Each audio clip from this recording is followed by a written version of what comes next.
Okay, good afternoon everyone. Thank you for joining today's press conference. If you'd like to ask a question today, please use the raise hand function. I'll come round to as many of you as I can, but we've got lots of people in the room today, so please be patient. We're going to start with Gary Coswell, Sky Sports News. Gary, away you go. Hello Thomas, thanks again for your time. Hi Gary. Why Chelsea? Why not? I mean, it was the opportunity. There's one of the biggest clubs in the world, in the most competitive league of the world. It was the moment, and it felt like we should absolutely not miss the chance to be part of the Chelsea family and to compete for titles with the best managers and the best teams. So that was a pretty easy choice. Does it concern you at all, the club's reputation for getting rid of managers quite quickly? Yes and no, but on this level where I'm absolutely grateful that I can work on this level, it's like this. If you sign in for Chelsea, you sign in for the hunger of titles. You sign in for being absolutely competitive in every competition you play. I'm totally aware of that. It is like you said, but it does not scare me. We have big ambition. Me myself, I have biggest ambitions. I'm very excited about the mixture of the team. I'm very excited about the structure of the club, and the first days were amazing. And I'm absolutely aware that at some point everybody expects results, but honestly, I'm doing that of myself all the time. You're a extremely experienced coach. You've won many things. You seem like a nice guy. Are you concerned at all that there might be a fan backlash, because Frank Lampard is obviously a legend at the club? A fan backlash, I don't know. I hope not, because that would be hard on the team, because we need our supporters like any team, and in a stadium like ours, and in a club like ours, like Chelsea, to have the fans so close and so close behind the team, it makes really the difference. I can absolutely assume that it's a big disappointment for the fan base to see that Frank was sacked. I have, I said this in the first statement, and I can only repeat, I have the biggest respect. I was a huge fan of Frank as a player. It was a pure joy to watch him play and to see him, how he played, with what personality he played. He was one of the key figures to demonstrate in 90 minutes what Chelsea is about intensity, about devotion, about winning mentality. And so I have the biggest respect for him personally and for his legacy. It just got bigger when I received a message today in the morning, and to a personal message to wish me all the best, and maybe meet in the future when this is possible. So honestly, nothing has changed there. But in the last 72 hours, the club made clear to me that this is not my fault, clearly not my fault, and I cannot change the situation for him. The decision was made, and I was handed the opportunity. But I mean what I say, like before. Just a final question from me, if I may. Obviously, there's a little bit of a time to go now before the transfer window closes on Monday evening. From what you've seen so far, are there any gaps that you need to fill in the squad? No, and it's hard to judge for me right now, because we have now 1 game, 2 training sessions. I'm very happy with what I see so far, with both trainings and the game yesterday, the performance, the attitude, and the talent and potential. I think we have the squad is not too big. Right now we have N'Golo Kante came back today, so we have 22 players plus the goalkeepers. That is, regarding our program with 3 competitions, absolutely not too much. I have the feeling that right now is the guys deserve to be trusted, and I want to trust everybody. If a possibility comes along that we all agree on making us stronger right away, and okay, we will not hesitate, I'm sure, but it's not like we have the absolute need to do something. Absolutely not. Moose, Talk Sport Radio. Hi Thomas, how are you? Nice to meet you. Hi, I'm fine.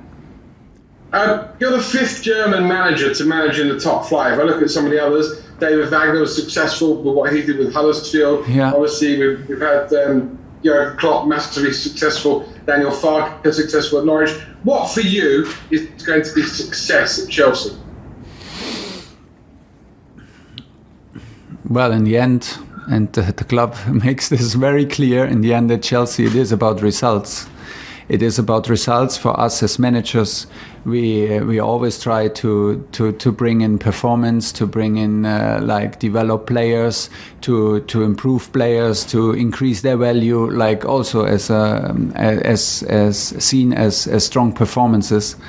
And but in the end, like I said, I'm very realistic. I'm in a club whose DNA it is to win and to win, go for trophies, and I'm here to challenge every trophy we play for in the competitions, and that means that, yeah, realistically, this year it's the Champions League and it's the FA Cup. To speak now about the Premier League title is there are too many teams in between us. This is not realistic, and we will just lose the focus if we start here. But our job is also about relations in the club, and relations, of course, with the team, and to push everybody to the limit. And success is also to make the stadium happy. People should be excited to come to Stamford Bridge. People should be excited to watch our team. People should be excited and feel that the team plays with a special kind of energy and atmosphere. These are also the soft points of success. But in the end, we don't need to talk around a lot. At Chelsea, you play for trophies and titles.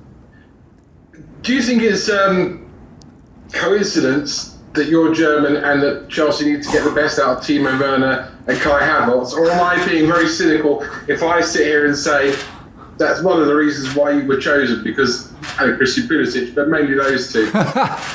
Yeah, hopefully they talked. If it's like this, then that means they talked good about me, no? I'm not sure, but maybe it was not the biggest disadvantage in this moment. Maybe is that people can rely on that. I love to work with young guys. I love to work with guys from the academy, and we have a lot of Chelsea boys here in this squad, and we will push them to the limits. Yeah, but it was, like I said also yesterday, it was a bit strange. I step up for the first time in the middle of a season, one day before a match, and you do the first meeting, and you already know 4, 5, 6, 7 players. Because of course maybe they're German, maybe I have worked already with them or at least spoken with them, so that made it a bit easier for me. But hopefully there were some other reasons than just my nationality to be coach now. Last one, Moose, please. Last one. I don't know if it's true, so it may not be true, but I read somewhere as a young boy, your favourite club in the Premier League in England was Tottenham Hotspur. Is that right? Oh, you're really digging deep, huh? No, I just no, but I want to be very honest, because we played the EuroLeague game with Dortmund in Tottenham, and everybody there was very friendly, and I just explained it. When I was young, there was no daily match live on the TV. There was no daily match live from Bundesliga. So what I could actually see was 1-2 minutes every 4 weeks. And suddenly, a club like Tottenham Hotspur came across in our sports broadcaster once every 4 weeks. So suddenly, I heard the name Tottenham Hotspurs, which was very sounded like a big adventure.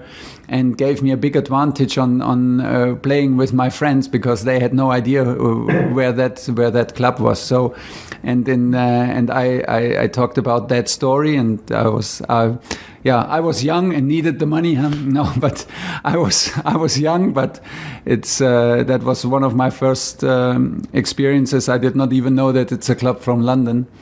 But now I'm absolutely aware that I work for the big rivals, and you can be very, very sure that we do everything to beat them next week.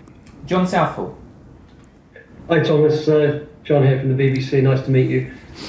How challenging is it to take over a club and a challenge like this in the middle of a season, especially a season like this where there are so many games coming up in a short space of time? Yeah. And you might not get the time you would like on the training ground? Yeah, big challenge, because it is like you say, and we miss the supporters and we miss the energy.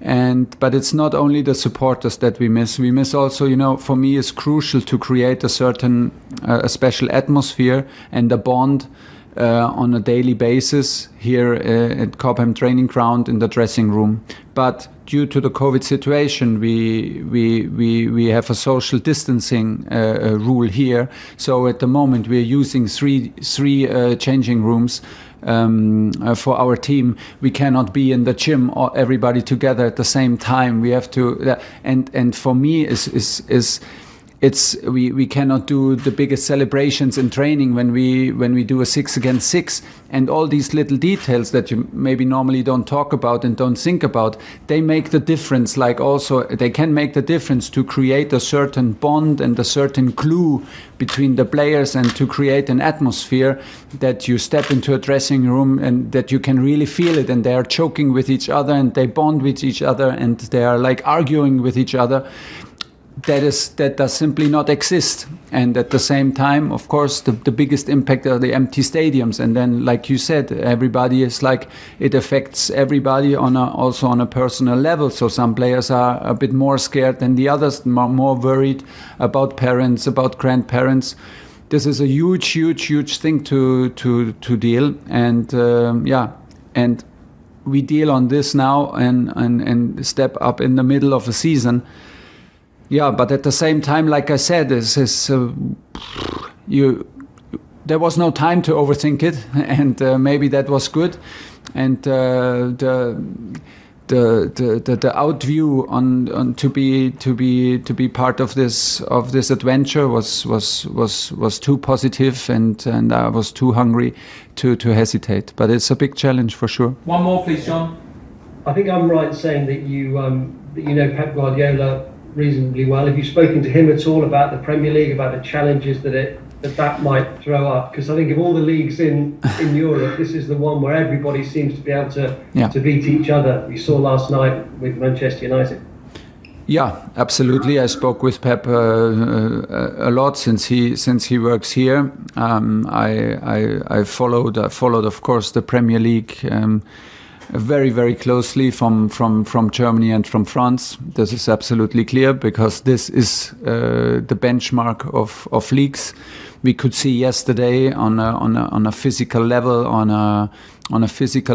the level of athleticism and devotion and a completely different level that we are used to. I love it because it brings out the best in us coaches. I love it because it brings out the best in our players. I truly believe in that. And for me personally, this is something to step up and to compete against the best coaches in the world brings out the best in me, and I want to be ready for that. And I'm very positive about it, and it's a big challenge. Lindsay Hooper. Hi Thomas, Hi. I'm Lindsay from Premier League Productions. You made 3 changes for the game against Wolves, and you brought in experienced players, Giroud, Azpilicueta and Jorginho to start. I wondered whether fans should read much into that and the direction that you might want to go in. No. That was, first of all, it was a totally unfair lineup, because I had no reason for any of the players who did not start. I had no reason why they did not start, because everybody deserved, because we started from 0 and the training before was excellent. So I made the choices for a little bit more experience because I thought that if a club like Chelsea changes the coach in the middle of a season, a new coach steps in one day before the game, it's the 9th place. There are a lot of teams. I did not know how it affected the young players. I opted for a bit more experience tomorrow and to put this weight and responsibility on the shoulders of the more experienced players. Not of any trust issues, and if you know my reputation and if my last clubs, I will push every youngster to be ready. And what I saw also today in training from the guys who did not play, I have absolutely zero doubts that we have 21 players who are absolutely ready to play for Chelsea in Premier League and win games for us. Nobody should read too much into this. We have to. This is like we have to get known to each other, and we have to do this in the middle of a season. And so that was the reason, but nothing else. Nick Purewall. Hi Thomas, thanks for your time. You said great news that N'Golo Kante's fit. You spoke briefly last night about how excited you are to work with him. Where do you see his best position? Because obviously he's played in loads of different roles in midfield, and he seems to fulfil them all well. But where do you think you best? I think he's the strongest on the 6-6 in the center, in the heart of the game. Gives him a little bit more freedom than he plays a single 6. What he can do, but I like he's for me not his strength is not to be the stretch to care. No, turn it around. For me, he's a 6-6 because we can use his energy and we can use his range, his volume in his game, his ability to recuperate and recover balls everywhere on the pitch. For me, he's a guy who is a big helper for everybody, with a big potential, with a mentality of a helper, of a water carrier, but at the same time a world-class player who played a crucial role in the World Cup win for France, and that's why it's super important to have him. And for me, the 6-6 is the best role for him because it gives him a bit more freedom than he plays the single 6, which demands a bit more discipline on the position and maybe cuts his wing a little bit, but I'm sure he could also play there. Okay, we've got time for 2 more in this section, then we're going to move on to the dailies and finish with Sundays. Carrie, one question for you, and then we'll go to Raphael from Germany Sky. Hi Thomas, Carrie here from beIN Sports. I have to ask you 2 questions in one then, apologies. Just to follow up from Lindsay's question, your assurance to fans then that the academy players that Frank has showed such faith in won't be punished. You know, Mason Mount was captain in the match before it started in the last 10, created more chances than any other player. There's some concern. We know it's not, that it was a punishment. Of course, we know when it's not. And I'd like to get your opinion on Billy Gilmour, because we know how much you like the metronome in defensive midfield, the Verratti style player. Everyone very excited about him as a player, some concern he could go out on loan. Your assessment of all that, please. Of Mason and Billy. Yeah. And why you chose to leave? It was just, I wanted like I said, I can only repeat, I wanted to take the weight off their shoulders.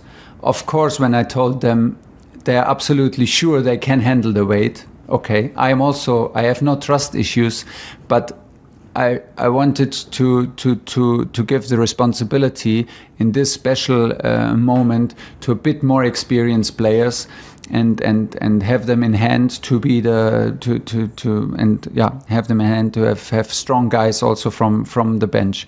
There is nothing to worry about. I like what I see from Mason so far, from his personality that I get to know now since 3 days is amazing. Such a nice guy, such a competitive guy, such a lot of talent. And the most important, every game I watched so far, he leaves his heart on the pitch. He cares for Chelsea like 100%, and he gives the 100% he has every time he plays, and this is the best basis for a big development. And I'm very, very happy to have him around, and I will not stop pushing him, and I will not stop guiding him, and I will not stop trusting him. This is absolutely nothing to worry about.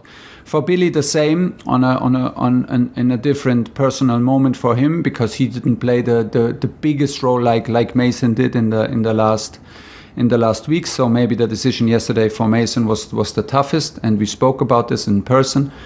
And for Billy, I have a good impression. He is a very strategic guy. The very, very high level of game understanding, very, very, very good in the first contact, very, very clever in positioning.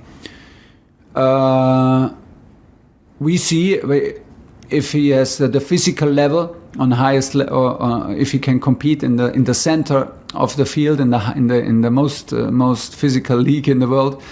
We will see that, but he is super quick, he is super fast with his feet, super fast in decision making, and very, very, very, very good in positioning, like I said. So for me, we have right now 22 field players available, play in 3 competition. There is absolutely no need that we have to get rid of players. Last question in this section, Raphael from Sky Germany. Hallo Thomas, willkommen auf der Insel. Danke. In welcher physischen und psychischen Verfassung haben Sie die Mannschaft am Dienstag vorgefunden? Zuletzt hatte Chelsea etwas müde gewirkt, auch vielleicht ein bisschen verunsichert. Ja. Und dann anschließend, welche Erkenntnisse konnten Sie seitdem gewinnen, auch in Hinsicht auf Ihre Pläne für Timo Werner? Also physisch, gut, das, was man dann nachher physisch sieht, hat ja oft auch seine Ursache im Psychischen, dass jemand eigentlich, I answer in German? Yeah. Dass jemand von allen Werten her fit ist, aber einfach nicht zeigen kann, gehemmt wirkt oder vielleicht einen Tick das zu sehr will oder zu verbissen ist. Ich bin sehr, sehr positiv überrascht und extrem angetan von der Intensität im Training, von der Intensität gestern im Spiel. Wir konnten das Tempo halten. Wir haben extrem viele Balleroberungen im letzten Drittel gehabt, weil wir sehr, sehr intensiv und sehr aggressiv nach vorne verteidigt haben. Wir waren über 90 Minuten immer im Block. Die Abstände waren sehr, sehr eng. Darüber habe ich mich sehr gefreut und damit war ich sehr zufrieden, auch wenn wir so im allerletzten Pass und im vorletzten Pass auf jeden Fall noch Luft nach oben haben, aber das war sehr, sehr gut. Für die Pläne mit Timo, das ist natürlich klar, dass Timo ein bisschen leidet, ein bisschen hadert, er an allererster Stelle, und ich glaube, das Wichtigste ist, so wie jeder Spieler unterschiedlich ist, aber so wie ich Timo kenne und ihn jetzt natürlich noch besser kennenlerne, ich glaube, er braucht jetzt einfach viel Zuspruch, viel Vertrauen in seine Qualität, und wir brauchen auch eine gute Position für ihn, dass er so ein bisschen zwischen dem linken Flügel und zwischen dem Mittelstürmer in der letzten Linie spielen kann, dass wir ihn dort in Geschwindigkeit hinter die letzte Linie bringen. Und dafür braucht er einfach auch wieder Zutrauen und Glauben, ein Lächeln und dass er sich das alles nicht zu sehr zu Herzen nimmt, dass er selber nicht trifft. Und er hat noch einen Elfmeter jetzt leider verschossen im letzten Pokalspiel. Das hilft dann natürlich auch nicht. Die Stürmer sind sensibel und brauchen Erfolgserlebnisse. Aber die Mannschaft war sehr offen, sehr positiv. Ich habe das gestern auch bei den Kollegen erwähnt. Die Jungs, die von der Bank kamen, hatten einen sehr, sehr guten Input in unser Spiel, und die Jungs, die auch auf der Tribüne sitzen geblieben sind, ich habe sie einfach immer gehört, bei jeder Torchance, bei jedem Zweikampf mitcoachen. Die haben mitgecoacht, die haben mitgefiebert, und das ist ja so simpel sich's anhört. Es ist halt dann am Ende das, was du brauchst. Wenn alle nur hinten auf der Tribüne sitzen und hoffen, dass der auf der Position schlecht spielt, dann wird's nicht funktionieren. Sondern wir müssen das auf jeden Fall herstellen, dass das jeder möchte, weil er weiß, wenn wir die Ergebnisse haben, wenn alle gut spielen, geht's jedem Einzelnen auch besser.